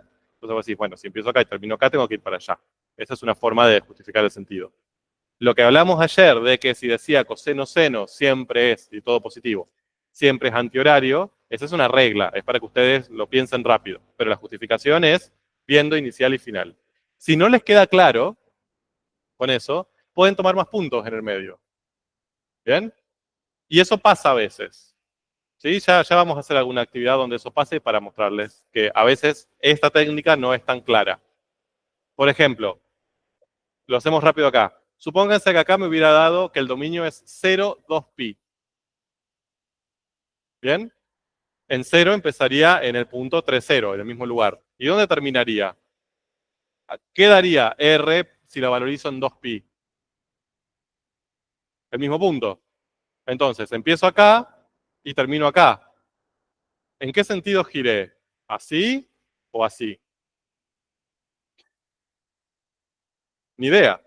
¿De acuerdo? Si yo empecé acá, hice un giro y terminé acá, no tengo idea si fui para un lado o si fui para el otro. ¿Cómo hago para decidir? Tomo un punto intermedio, ¿no? Entonces, en vez de trabajar con 0 y con 2pi, ¿con cuál trabajarían? Pi. Bueno, ¿qué pasa si yo ahí reemplazo en pi? ¿Cuánto me da? No, casi. Menos 3, 0. ¿De acuerdo? Coseno de pi les da menos 1. Entonces me da este punto de acá, de la elipse. Entonces, ¿en qué sentido giré? ¿Por qué? No, porque el final es este. O sea, yo tomé el pi como intermedio. ¿De acuerdo? Entonces, empecé en 0. En el medio pasé por pi. Y terminé en 2pi. ¿Giré así o giré así? Podría ser cualquiera. ¿Cómo sabes? ¿Cómo sabes? ¿Por qué no hice así? Entonces, me sirvió. Tengo que agarrar otro punto. ¿De acuerdo? Por ejemplo, pi sobre 2. Pi sobre 2, ¿dónde me queda? Acá. Listo. No, porque yo ahí hice un cuarto de vuelta. Si lo hago por un lado, termino acá. Pero si lo hago por el otro, terminaría acá. Mira, no. Si yo te digo, empiezo acá y a la mitad de la vuelta estoy acá, yo puedo haber hecho media vuelta así o puedo haber hecho media vuelta así. Ahora, si yo te digo, terminé acá y hice un cuarto de vuelta, porque hice pi sobre 2, que es un cuarto de 2pi, si empiezo de acá, tengo un cuarto de vuelta, termino acá, o el otro cuarto de vuelta termina acá. Ahí ya se me diferencian. O termino en este punto o termino en este. Claro, uno gira para un lado, otro gira para el otro. Entonces acá, como termina acá, yo ya estoy seguro que fui para arriba. ¿De acuerdo? Bien. Entonces, esto es una de las cosas que más van a usar de este tema. Bien, ahora yo sé que es como, ¿por qué? Bueno, porque esto, en general, ¿para qué creen que se usa en la matemática? O sea, este es un concepto matemático puro. ¿Para qué lo usarían ustedes si esto lo quieren usar para describir un proceso natural? ¿Para qué usamos las funciones vectoriales? Para describir el movimiento de algo. ¿Bien? Y acá van a empezar a aparecer los insectos. Quienes ya recursaron esta materia deben estar hartos de los insectos. Porque siempre vamos a decirles como una hormiga se mueve siguiendo esta función vectorial. Entonces grafiquen cómo se movió. Van a decir, bueno, empezó acá, hizo un cuarto de elipse y terminó acá. ¿De acuerdo? Se usa para describir movimientos en el plano y si hubiese 3 componentes en el espacio. Sí, sí. En el final, en este caso. Sí. Bueno, no, en el parcial también, con las paramétricas también. Sí, sí, sí, sí, sí. La forma, recuerden que para justificar la forma de la curva, cartesiana. La cartesiana es la que da la forma. ¿Bien? Bien. Tienen que, ay, ya se borró. Sí, exacto. Dividir, elevar al cuadrado, sumar y llegar a la ecuación cartesiana de la elipse. Sí. Bueno, ¿estamos hasta ahí? Ahora, entonces, hasta ahora lo único que hicimos fue complicar lo que ya sabíamos, ¿no? O sea, teníamos ecuaciones paramétricas, con eso podíamos dibujar curvas, hasta incluso podíamos pensar, a medida que avanzaba t, cómo aparecían los puntos. Ahora tenemos todo como una idea de función detrás, con un dominio, con una imagen, podemos graficar una curva asociada, pero en definitiva es prácticamente lo mismo que ya veníamos haciendo. ¿Qué cosa nueva aporta las funciones vectoriales. ¿Por qué me conviene usar funciones vectoriales y no usar directamente ecuaciones paramétricas? Y la respuesta es que esto es una función. Entonces, ¿qué le voy a poder hacer a esta función? Derivar, integrar y todas esas cosas que nos encantan. Sí, entonces, ¿eh? Perfecto. Entonces, básicamente, esto, al ser una función, admite cálculo. Es decir, admite todas las herramientas que ustedes conocen del cálculo. ¿Y cuál es la herramienta central del cálculo? ¿Cuál es el concepto central que sin ese no existe ninguno de los otros? No. ¿Cómo se define una integral definida? Ya que está repasamos. Casi. El límite de una suma de Riemann, ¿no? ¿Cómo se define una derivada? Como el límite de un cociente incremental. ¿Quién es lo central que si no tenemos a eso, no aparece ni la derivada ni la integral? El límite, sí, genial. Entonces, lo primero que tenemos que ver son cómo calculamos los límites de las funciones vectoriales. Sí, genial, hermoso. De hecho, todo lo que queda de acá en adelante va a ser cálculo con las nuevas funciones que ustedes conocen ahora. Vamos a empezar a ver límite, que va a ser muy cortito, se los prometo, y va a ser bastante fácil, de las funciones vectoriales, y a partir de ahí definiremos derivadas e integrales de las funciones vectoriales. Y después vamos a hacer lo mismo con los campos. Vamos a ver límites de campos, derivadas e integrales de campos. ¿De acuerdo? La peor pesadilla, perdón. Sí, porque es más fácil. Bien, miren, qué bonito. Límite de funciones vectoriales. Ahora, acá quiero, o sea, primero, antes de empezar a analizarlo, acá hay una cuestión central que nos va a afectar en este tema y en los siguientes. ¿Estamos de acuerdo? Creo que acabo de dar argumento suficiente para que vean que el límite es el concepto central del cálculo. O sea, el límite, si definimos límite, vamos a poder definir las otras dos herramientas principales que son derivada e integral. ¿De acuerdo? Eso no solo tiene, o sea, no solo es un cuentito, no solo es anecdótico, sino que es operativo. ¿Qué quiere decir esto? Que si a mí el límite de una función es difícil de calcular o tiene problemas para el cálculo, ese problema lo voy a arrastrar en las derivadas y en las integrales. En cambio, si el límite es fácil de calcular, bien, es sencillo, es directo, lo mismo va a pasar con las derivadas y las integrales. ¿De acuerdo? Entonces, como la dificultad del límite va luego a permear, a llegar directamente a la dificultad de los otros conceptos. Entonces, crucemos los dedos de que los límites de las funciones vectoriales sean fáciles. Veamos, después ustedes me dirán, ¿qué les parece? El límite de una función de la forma tal, o sea, de una función vectorial, ¿no? Con dos componentes, f y g, cuando el parámetro t tiende a un valor a, se escribe así, ¿no? Límite de la función cuando t tiende a, nada nuevo, y se define así. ¿Qué estamos queriendo decirles ahí, simbólicamente? ¿Cómo haría para calcular el límite de esta función vectorial cuando t tiende a un número? ¿Cómo hago operativamente para calcular ese límite? No, no me está diciendo eso. Si no, acá me diría f en a, g en a, y no me está diciendo eso. ¿Qué hago? El límite de f y el límite de g. O sea, lo resuelvo por componentes. O sea, si yo quiero calcular el límite de la función vectorial toda, es como si meto el límite adentro del vector, ¿no? O sea, calculo el límite de cada una de estas funciones. ¿Bien?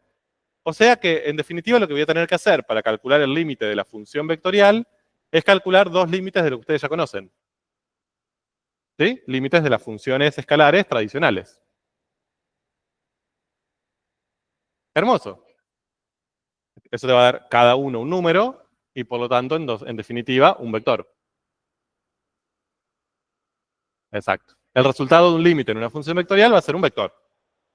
Va a ser el vector límite. ¿No existe?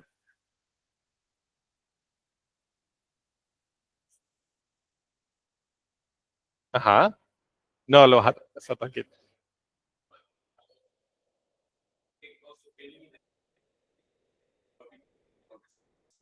Puedes usar L'Hopital también acá.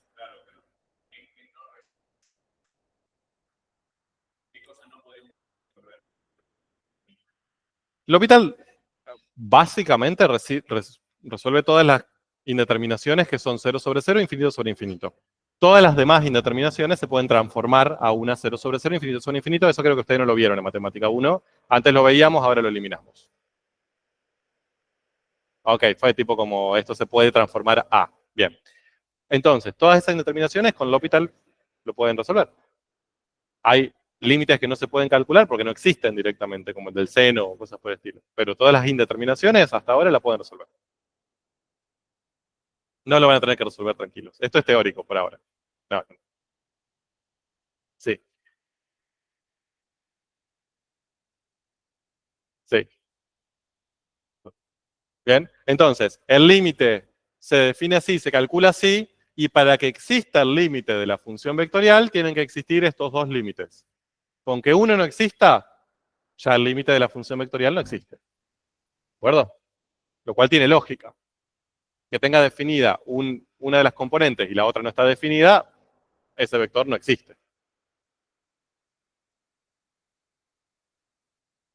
Entonces, veremos si ahora PowerPoint me deja mostrarles más pictóricamente el proceso. Entonces, lo que quiero es que ustedes entiendan a qué me refiero con límite o qué estoy queriendo hacer referencia con límite más allá de la parte algebraica y la formulita y lo simbólico. Miren, vamos a ver qué pasa cuando calculo el límite de R cuando t, la variable t, se acerca tanto como yo quiero a a. A está acá, ¿no? Entonces, este punto, que es un poquito más oscuro, no sé si lo ven, gente virtual es el punto oscuro de ahí, ese, va a ser t, variable. Y lo que va a hacer es acercarse a a, ¿no? En este caso, por derecha, de los mayores hacia los menores. Entonces, si t se acerca a a, fíjense que t corresponde ahora en este vector que estaba graficado ahí, ¿no? Si t se acerca tanto como yo quiero a A, eso significa que este punto final se va a acercar tanto como quiera a la imagen de A. También lo podrían pensar como que este vector se acerca tanto como quiera a un vector que está ahí en el medio, ¿no? Lo que va a pasar es, yo tenía la imagen con este vector y este punto final acá arriba, y se va a acercar siguiendo la curva, ¿no? A ver, voy a ir para atrás. Siguiendo la curva, se va a acercar tanto como yo quiera a la imagen de R en A. Si existiese, quizás no existe esa imagen, pero no importa, se va a acercar. ¿De acuerdo? Tanto como yo quiera. Nunca la va a tocar, nunca va a llegar a ese punto, o nunca va a llegar a ese vector límite, pero se va a acercar tanto como yo quisiera. ¿Qué va a pasar si ahora en vez de empezar de acá, empiezo de acá? Va a pasar lo mismo, pero me voy a mover en el sentido opuesto. Entonces, ¿cuándo voy a decir que este límite existe? Cuando, si voy de un lado y del otro, esos dos puntos de curva tienden a acercarse al mismo. ¿Ok? Y si esos dos vectores tienden a acercarse al mismo. Entonces, este vector y ese punto representan el límite. El límite que yo estoy calculando es esa tendencia, hacia dónde van. ¿Ok? Sería eso que tenemos ahí. Ese punto sería el punto límite y ese vector sería el vector límite.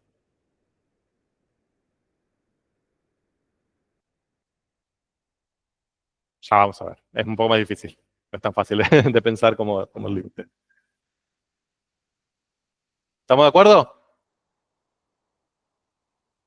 Entonces, obviamente, no me interesa a mí que ese vector y que ese punto estén incluidos en la función, que existan. Porque a mí lo que me interesa es la tendencia, hacia dónde se mueven los otros. Si se mueven hacia ahí, aunque ese vector no esté y ese punto no esté, el límite va a seguir siendo ese. Lo que yo respondo cuando digo el límite de esa función vectorial es el vector 7, 3, es que si me muevo hacia un lado o hacia el otro, voy a intentar acercarme tanto como quiera al 7, 3. No me interesa si el 7, 3 está o no. ¿Bien? Es hacia dónde voy. Entonces, eso también lo que me permite es definir otro concepto bastante útil, que es el de continuidad. ¿Bien? ¿Cuándo una función era continua? ¿Se acuerdan? ¿Qué condiciones tenía que cumplir una función para ser continua en un punto? Tres cosas tenían que pasar. Tenía que existir el límite de esa función tendiendo a ese punto, existir la imagen y que sean iguales. ¿Se acuerdan? Acá es lo mismo. Si ese punto tiende acá, ese punto tiende acá, o sea, los dos puntos tienden a acercarse. Dicho de otra manera, los dos vectores tienden a acercarse a ese vector límite. Y además, ese vector límite y ese punto existen, entonces tenemos continuidad en ese punto. Vemos que esa curvita en ese punto es continua. ¿Qué pasaría si eso no se cumple? Si, por ejemplo, existiese el límite, pero no existiese la imagen. Vería que se acercan los dos vectores, pero acá en el medio no habría nada. Entonces, yo acá tendría un hueco. Y la curva no sería continua. No existiría el límite. De un lado tendería a un vector, del otro lado tendería a otro vector. Exacto. ¿Eh? Puede ser continua, sí. O sea, por ejemplo, si vos tenés no sé, tu curva hace esto. Tus vectores están haciendo esto. Si tienden al mismo, es continua. No es derivable. ¿Ok?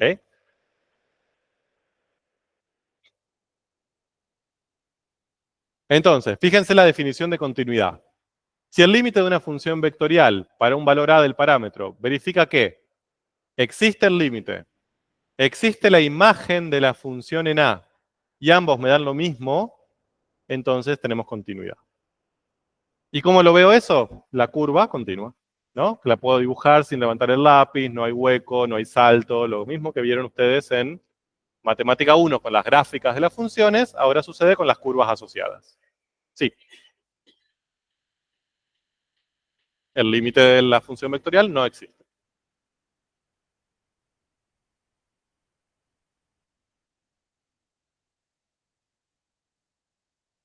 Bien, entonces, yo sé que ustedes esto lo están viendo ahí, el cerebro tarda un rato en un poco procesar toda esta información, pero lo que está pasando es algo maravilloso, que es el límite es fácil de calcular. El límite de la función vectorial es el límite de cada componente por separado. Eso es, yo sé que para ustedes ahora es como, ¡ay, qué pereza! Tenemos que calcular límites otra vez, pero es muy fácil, no tienen que aprender nada nuevo. O sea, es aplicar lo que ya saben ahora a las dos componentes. ¿Bien? Eso podría no haber pasado. Quizás el límite de las funciones vectoriales se definía como una cuenta súper rara, extraña, donde tengo que hacer un montón de cosas para llegar al límite, que no sea simplemente calcular esos dos límites por separado. Eso nos va a pasar con los campos, así que prepárense. ¿Bien? Por ahora las funciones vectoriales nos están tratando bien. Están diciendo, vos querés calcular el límite, calcula cada uno por separado y ya está. Y esto nos va a afectar porque todas las cosas que vienen a partir de ahora que dependen del límite van a ser igual de fáciles. Una de ellas es la continuidad. Fíjense, es lo mismo, la misma definición que usábamos en funciones, la usábamos acá. Punto. Y otra cosa sencilla va a ser la derivación. ¿Por qué? Porque si ya sabemos que el límite lo puedo calcular por componentes, ¿cómo voy a poder calcular las derivadas? Por componentes. ¿De acuerdo? Bien, ahora, lo que me interesa de la derivada, más allá de cómo calcularla, es cómo la vamos a interpretar. Y vamos a ir un poquito hacia eso en este último ratito que me queda. Bien, entonces, perdón por toda la información, esto parecía de poquito, pero PowerPoint me odia. Bien. Funciones escalares. Las que vieron en Matemática 1. ¿No? Reales a reales. Lo que tienen acá es, ¿qué? ¿Qué es esto? ¿Quién la reconoce? Tanto que la hizo sufrir a ustedes en Matemática 1. Bien, la definición de derivada. Una de las dos definiciones de derivada que ustedes conocieron. Bien. Derivada de una función en x, ni siquiera en un punto, en cualquier x. ¿Bien? ¿Y a esto cómo se le llamaba lo que está en marrón? Cociente incremental.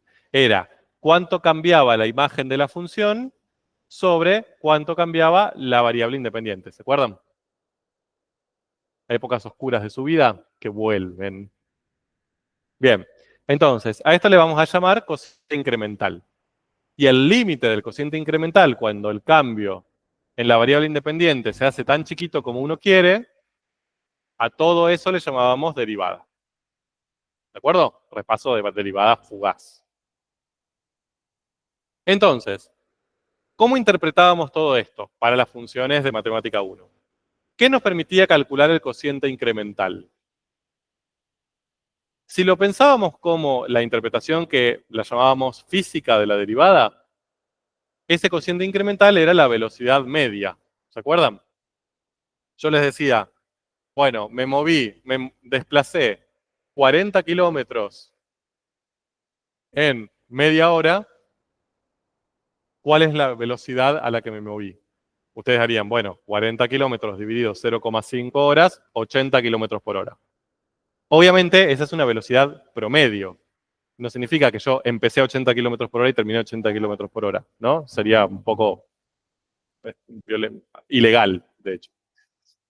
Seguramente hubo ratos en que me moví más rápido y hubo ratos que me moví más lento. En promedio, fueron 80 kilómetros por hora. ¿De acuerdo? Para eso uso el cociente incremental. Y otra interpretación que hacíamos del cociente incremental era la pendiente de la recta secante. ¿Se acuerdan? Teníamos este punto y este punto, que estaban unidos por una función continua cualquiera. Pero si yo lo que calculaba era el cociente incremental, es decir, delta i de esos dos puntos dividido delta x de esos dos puntos, lo que yo iba a obtener era la pendiente de la recta que los unía. ¿Bien? Y esa recta le llamábamos secante. ¿Por qué? Porque básicamente cortaba a la otra curva, a la gráfica, mejor dicho, en esos dos puntos y no tenía ninguna relación particular con esa curva. ¿No? Era como unía un punto de esa curva con otro punto de esa curva y ya está. A eso era una recta secante y la pendiente de esa recta la calculábamos así, delta i sobre delta x.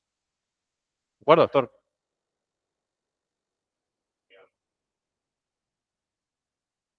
Exacto. Bien, eso era por el teorema de Lagrange. Mucho más avanzado. Acá es definición. Acá si yo tengo punto y punto, calculo delta i sobre delta x, me da la pendiente de esta recta que une los dos puntos.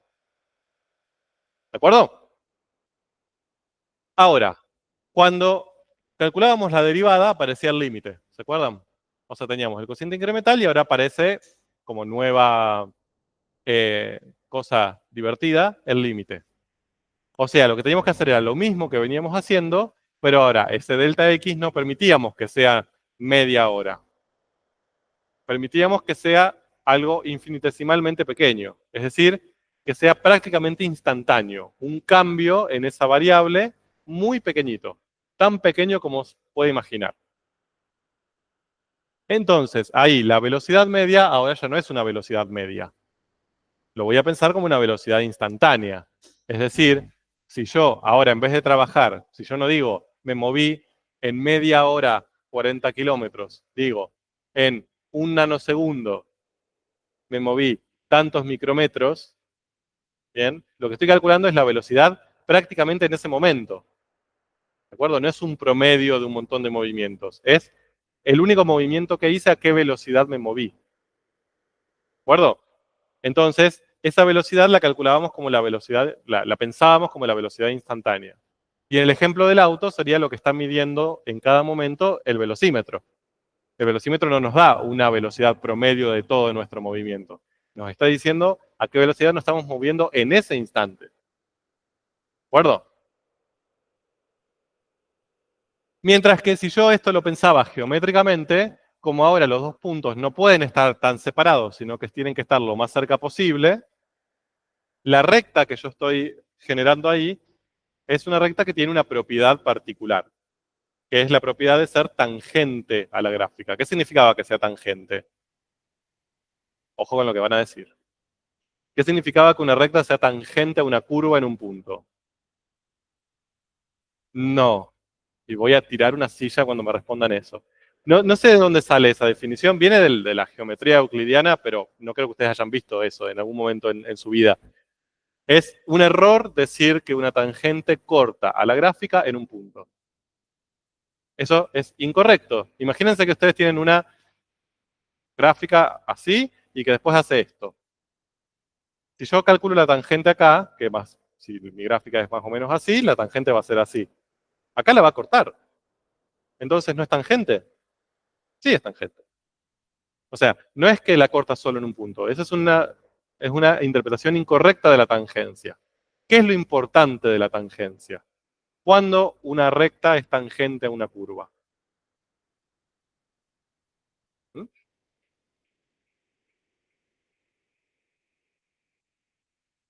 Vamos por ahí. Porque es la más similar a la curva en ese punto. ¿De acuerdo? De todas las rectas que yo puedo dibujar en ese punto, la tangente es la más parecida, la que menos error comete al aproximar la curva con la tangente. Eso en Lagrange. Eso es solo en un caso particular, que es Lagrange. En general no. ¿De acuerdo? Entonces, si ustedes tienen una curva, y de hecho me sorprende mucho su cara de sorprendido cuando digo esto, porque me están mirando con cara de yo jamás pensé así de la tangente. Si yo tengo una curva cualquiera y yo les digo calculen la tangente en este punto, lo que les estoy pidiendo es la recta que pase por ese punto, que después la puede cortar en otro punto, no hay problema, ¿bien? Pero que sea la más parecida posible a la curva en ese punto. Entonces, si ustedes me hacen esto, como vemos en algunos parciales, es lo menos tangente del mundo. Son re distintas esas dos. ¿De acuerdo? La tangente ahí yo la esperaría algo así. No porque corta solo en este punto, porque son parecidas en las cercanías. ¿Se ve? Esa es la idea de la tangencia. Por eso, a veces a ustedes también les resulta un poco complejo, y yo sé que no nos lo dicen, pero lloran en sus casas a veces, que es que las tangentes a una recta en un punto sea la misma recta. ¿Bien?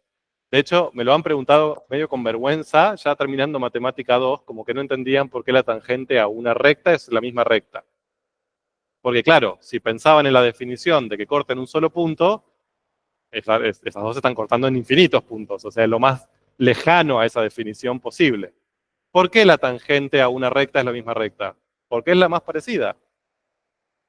De hecho, es literalmente igual. ¿Bien? Entonces, la idea de tangencia, por favor, y si no lo tenían en claro, escríbanselo grande, porque lo vamos a usar un montón. Es la recta, o es la dirección, mejor dicho, más similar a la de esa curva en ese punto, en las cercanías de ese punto. Obviamente que a medida que nos alejamos del punto, se pierde esa similitud, pero en las cercanías del punto tienen que ser muy parecidas. Eso también explica los puntos angulosos. ¿Bien? Si yo tengo un punto anguloso acá y estoy en este punto, ¿cuál es la recta más parecida a la curva en ese punto anguloso? Ninguna. Puedo usar esta, es parecida para un lado, pero para el otro lado no. Puedo usar esta y lo mismo. Puedo usar una horizontal, por ejemplo, pero en realidad no es parecida a ninguna de las dos. ¿De acuerdo?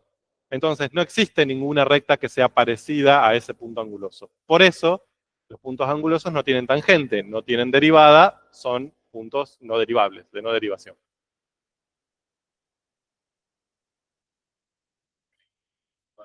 Sí, exacto. Sí, que yo a eso en general, yo personalmente no le llamo punto anguloso. Yo le digo que son puntos con tangente vertical. Bien, entonces ahí sí tenés una tangente parecida a la curva, que es una recta vertical. Bien. Claro, esa tangente existe. Lo que tenemos el problema ahí es que no tiene pendiente, entonces no tiene derivada. ¿De acuerdo? Pero la tangente existe ahí. Bueno, repaso breve y violento de derivada. Bien. Ahora, apliquemos eso mismo que acabamos de ver a las funciones vectoriales. Yay. Entonces, fíjense, vamos a reescribir la definición de derivada buscando una analogía con la de las funciones escalares. Entonces, en vez de buscar f' de x, ahora lo que vamos a buscar es r' de t. ¿Ok? La derivada de la función vectorial en t. Entonces, obviamente va a aparecer el límite, ¿no? Ahora, acá nosotros teníamos el límite cuando delta x tendía a 0, cuando el delta de la variable independiente de la función tendía a 0. Ahora, ¿quién va a tender a 0 en este caso? Delta t, porque mi variable independiente ya no es x, es t. ¿De acuerdo? Ujú. Ahora tenemos que plantear el cociente incremental. Acá el cociente incremental era delta i sobre delta x. Ahora ya no va a ser delta i sobre delta x, va a ser delta de las imágenes sobre delta de la variable independiente. El delta de la variable independiente ya dijimos que era delta t. Pero ¿cuál va a ser el delta de las imágenes? Bueno, en vez de delta i lo voy a escribir como delta r directo. ¿Bien? ¿Y cómo calculo el delta r? Es la función en el punto final menos la función en el punto inicial. La función r en el tiempo incrementado menos la función r en el tiempo sin incrementar. Fíjense que es análogo a lo que hicimos acá. La función en el x incrementado menos la función en el x sin incrementar. Lo mismo. ¿De acuerdo? Bueno, no es lo mismo. Es análogo. Entonces, si la comparamos, ustedes sabiendo una pueden pensar la otra absolutamente rápido. Donde dice f pongo r, donde dice x pongo t. Y listo.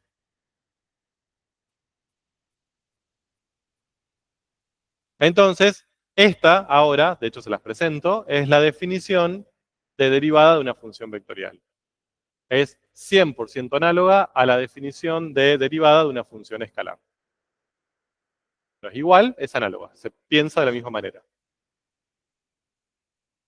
Pero ahora vamos a intentar ver cómo vamos a interpretar tanto la derivada como al cociente incremental. Mire, cociente incremental. Delta R sobre delta T. Ah, bueno, tenía animación y no me acordaba.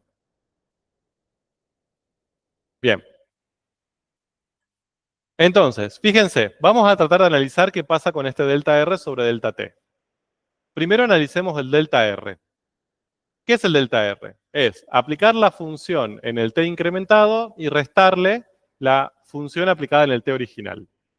Supónganse que acá el T original, bien, cuando yo hago R en T, me aparece este vector.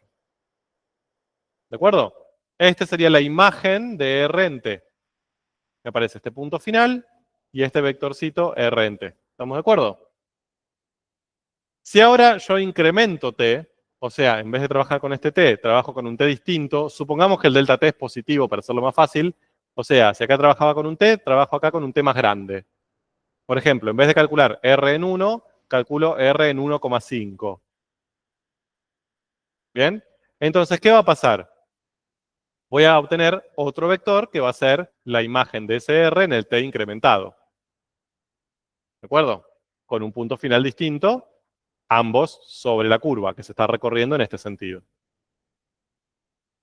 ¿Bien? ¿A qué le vamos a llamar delta R? A la resta de estos dos vectores. ¿Y cómo se restaban vectores? ¿Se acuerdan?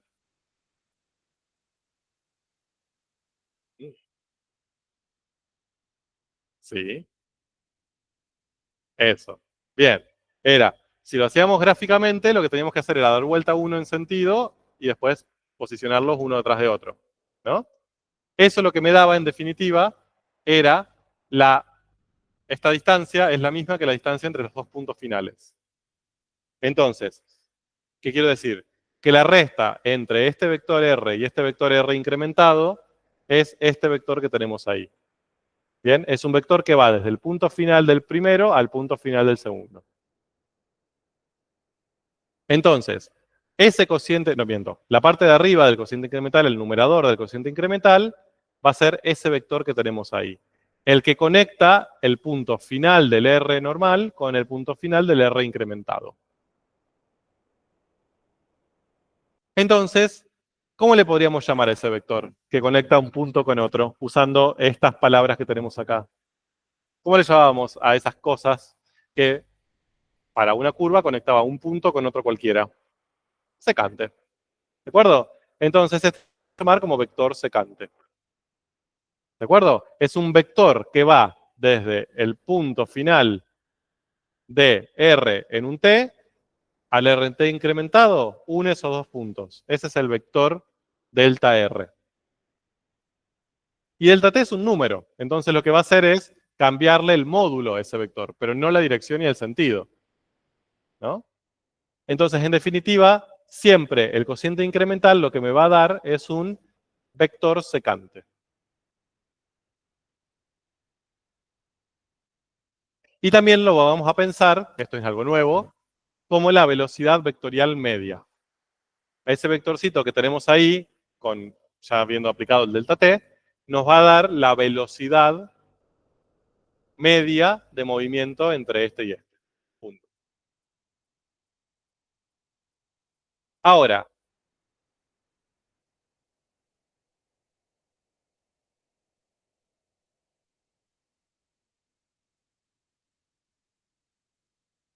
¿qué va a pasar cuando aparezca este límite?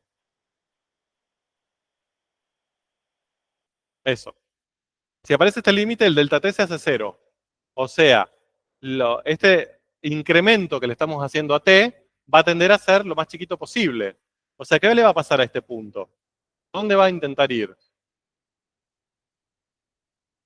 Al inicial. ¿De acuerdo? Se va a acercar tanto como quiera este vector y este punto Q a este vector y este punto P. ¿De acuerdo? Entonces, el vector secante va a estar ahí, después se va a volver un poquito más para allá, más para allá, más para allá, más chiquito, más chiquito, más chiquito, más chiquito, a medida que Q intenta acercarse a P. ¿Bien? Entonces, al final, cuando Q esté tan cerca de P como yo quiera, ese vector ya ahora no va a ser secante. ¿Cómo va a ser? Tangente. ¿Bien? Porque va a unir dos puntos que van a estar prácticamente al lado en la curva. Entonces, al unir esos dos puntos, va a quedar prácticamente paralelo, entre comillas, a la curva. ¿De acuerdo? Entonces, la derivada de una función vectorial, lo que me va a generar es un vector tangente a la curva en ese punto. Su dirección va a ser la dirección de tangencia, la que más se parece a la curva en ese punto. Y además va a pasar algo, que es que hacia dónde va a apuntar ese vector. Eso, en el sentido de recorrido de la curva. Si la curva se recorre para allá, el vector va a ser tangente y va a apuntar para allá. No va a poder apuntar para allá. ¿De acuerdo? Entonces, ese vector va a ser ahora tangente y fíjense la analogía con lo que ustedes conocen de las rectas tangentes de las funciones escalares de matemática 1, ¿no? Y a ese vector también le vamos a llamar velocidad vectorial instantánea. ¿Cómo lo vamos a interpretar? Como a la velocidad que se está desplazando lo que se está moviendo. ¿De acuerdo? Entonces, hagamos un ejemplo. Ustedes acá tienen una curva cualquiera.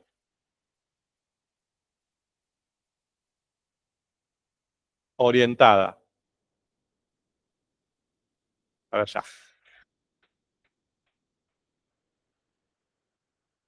Yo les digo, bueno, están acá, en este punto.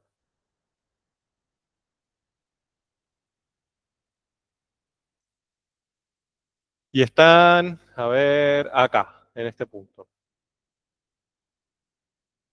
¿De acuerdo? Yo voy a buscar la derivada de la función vectorial para ese punto P. Y la derivada para el punto Q. ¿Ok? O sea, acá tenemos una curva. Esa curva está asociada a R, una función vectorial. Y le digo, bueno, hallen R' en P y R' en Q. ¿Qué esperan obtener? Ya hay algo ahí que van, si yo les digo que lo esquematicen, lo pueden esquematizar muy fácil. ¿Qué características dibujarían para la derivada de esa función vectorial en P? ¿Cómo van a dibujar eso? ¿Un vector? ¿Qué más? ¿Cómo va a ser sí o sí ese vector? Tangente a la curva. Bien, a ver, direcciones de tangencia.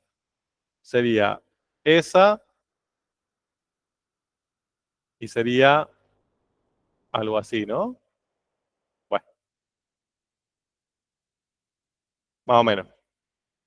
Esas serían las direcciones de tangencia. ¿Dónde dibujo los vectores ahí? Bien, tangentes y en el sentido de recorrido.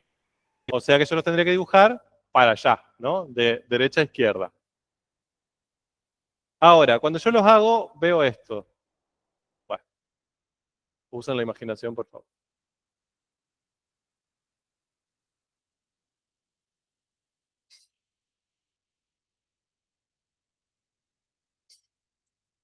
¿Qué información estoy dando ahí? Sí. O sea, si esa es una hormiga que camina siguiendo esa curva de derecha a izquierda. ¿Qué significa? Que, a ver, ya que sean tangentes tenía que pasar. ¿De acuerdo? Que están apuntando para allá tenía que pasar, ya lo sabemos. Pero cuando lo dibujo, aquel lo dibujé más pequeño, o sea, con menor módulo, y este con mayor módulo. ¿Qué información les está dando eso? Que la hormiga en Q se está moviendo más lento. ¿De acuerdo? Se está moviendo hacia allá, estamos de acuerdo. Tangente a la curva, todo eso lo tenemos en claro y pasa para P y Q. Pero el módulo está relacionado con que en Q la hormiga se está moviendo más lento de lo que se está moviendo en P. ¿Ok? O sea, como que en P aceleró un poco su movimiento. Entonces, los vectores velocidad a mí me aportan mucha información. Me aportan hacia dónde se mueve la hormiga. Primera información que nos aporta. Es decir, si yo me paro en Q, de todas las posibilidades, la hormiga se está moviendo hacia allá. ¿Bien? Obviamente, en un contexto infinitesimal. Se está moviendo hacia allá, pero por un pequeño micrómetro. Después va a girar, ¿no? Pero se está moviendo hacia allá. En ese sentido, y además su módulo me aporta qué tan rápido. ¿Ok? Y con eso vamos a trabajar más la semana que viene específicamente con la rapidez. Bien, ahora, ¿cómo hago yo para eso, que lo hicimos gráficamente, calcularlo de manera numérica?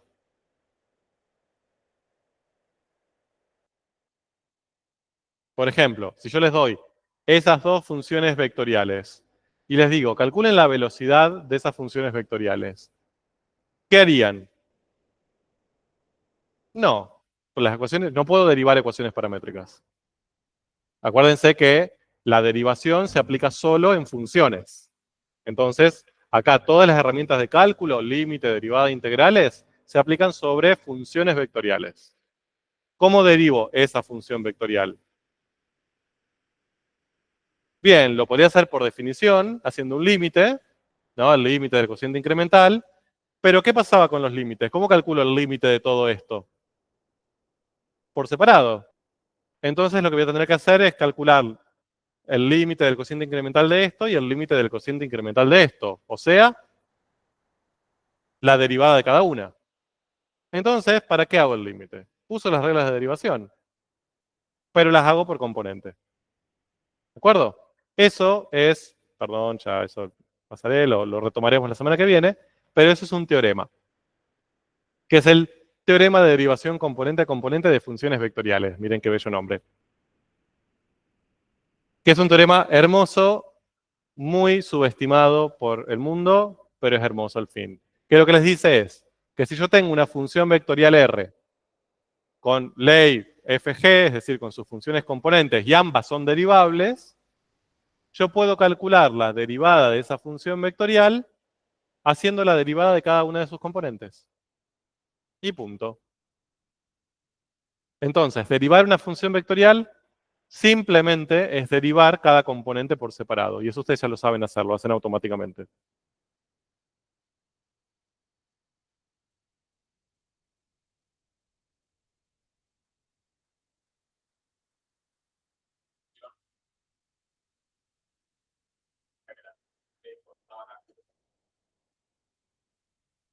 Sí.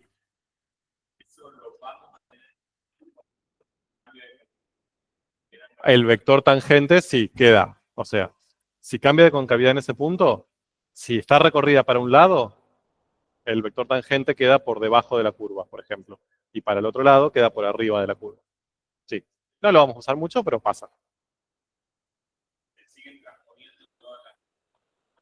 Sí, ahora la diferencia es que tenés sentido. Antes vos usabas la recta tangente. Te importaba la dirección, no te importaba el sentido. Ahora también te importa en qué sentido la recorres.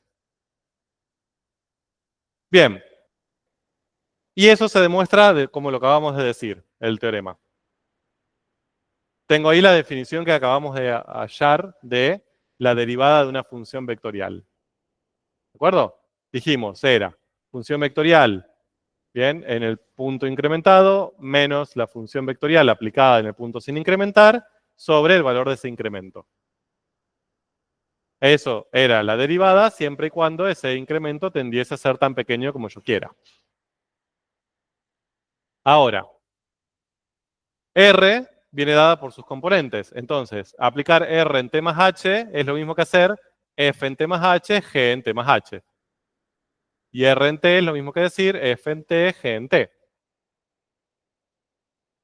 ¿Bien? Entonces, acá tengo un vector menos otro vector. ¿Cómo hago la resta entre dos vectores?